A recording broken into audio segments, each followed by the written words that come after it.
If you have been wondering whether you have it in you to get to a GMAT score of 700, 730, 760, whatever score you are targeting, if you have been wondering whether you have the capability to achieve that score, let me answer it for you. You do have the capability. You have it in you to get to your target score. You just need two things. The first thing is direction. Direction in terms of the intent or the way you are preparing.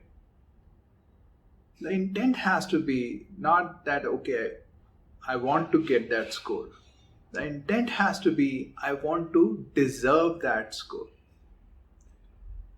Now, this intent makes a lot of difference. If you're just trying to get that score, then you will try to look for all the shortcuts and all the tricks that are there to really get to that score.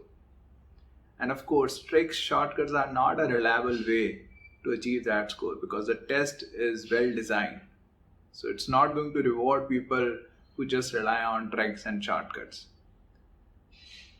So the intent has to be that, okay, I have to deserve that score. If you have that intent, you will look for ways by which you can really learn and build your skills so that it's not just you get to that score by hook or crook. You deserve that. So that's the first thing. And if you have that intention, you will eventually get to the right resources that will teach you the right way so that you actually deserve that score. The second thing is patience. Of course, just having the right direction may not be helpful if you are not willing to walk the distance that you are required to walk, that you need to walk. So everybody starts at a different level. Some people already start at a 650, 680, and some people start at 400, 500 also. How does it matter where you start from? What matters is where you end at. And the point is, you can still end at a very high score if you are willing to walk the distance. But to walk the distance, you will require some patience because this journey may take you a long amount of time depending upon where you are starting from. It may take you 3 months, it may take you 6 months, it may take you a year, it may take you 2 years.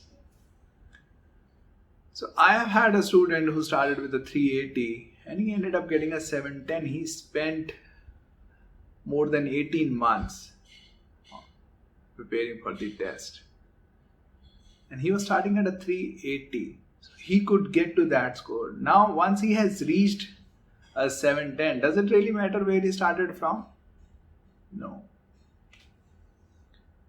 So don't look at this time that you are spending on the test.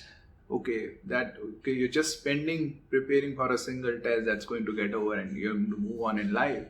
This is the time that you're investing in building your skills. So if you look at it that way, that it's an investment in myself, that it's going to be useful for me in later part of my life also, then you will not be as resistant to spending time and really building skills.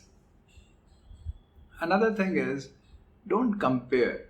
If you start comparing, that guy could get a score, whatever score in 3 months, that guy could get in 4 months or 2 months, and I'm taking this 1 year, 1.5 years, then of course you will be stressed out and you will not want to continue preparing, thinking that, this taking long time essentially signifies that you are dumb. It doesn't signify that you are dumb. It signifies that you're willing to do what it takes to get to your goal. It's a positive thing. You should be proud of yourself that, even though other people could have it easily, I'm facing difficulty, but I'm still willing to invest in myself. I'm still willing to undertake this journey, which many others wouldn't even take. So it's a reason to be proud of that, you are willing to invest in yourself for a long period of time. So these are the two things that you need: the right direction and some patience.